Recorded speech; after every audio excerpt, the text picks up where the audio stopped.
गुड़गांव खोली का नहीं, कुछ इंडस्ट्री के लोग ये लग रहा है कि खिसरिया नाच के लवंडा, लेकिन हकीकत ये नहीं के, हकीकत कुछ और बा कि हमने यहाँ आज भी पहले के लोग मर्दे नाचता, लड़की यहाँ नाचता नहीं है हाँ जी।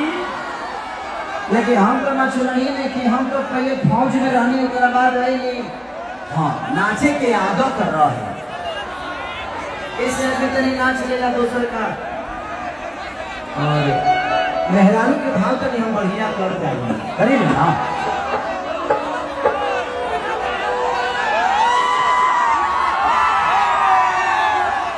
और रुपया कहती है किरे गड़िया धनाई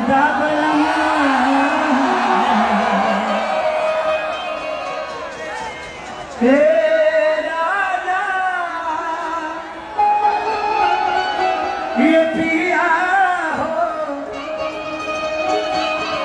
ये सहिया हो ये कलेजा हो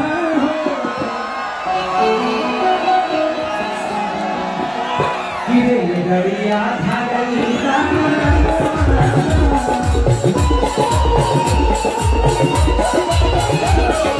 गड़िया भागई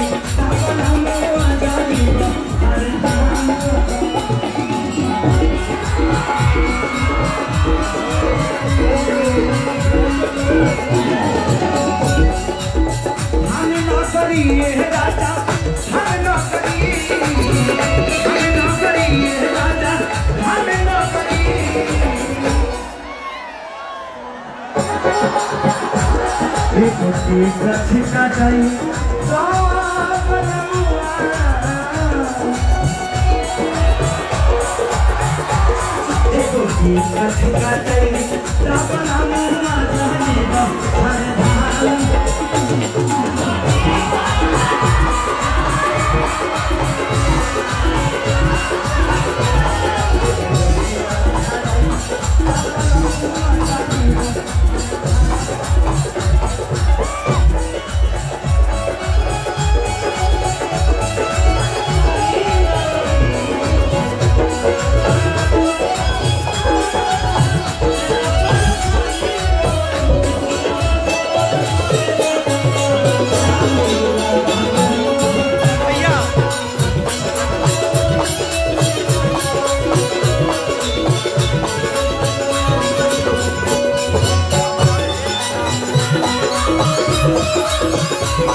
मूर्ति बानू सुदामा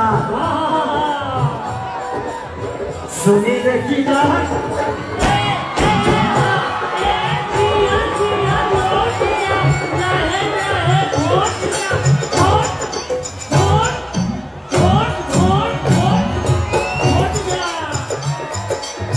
सुनी देखी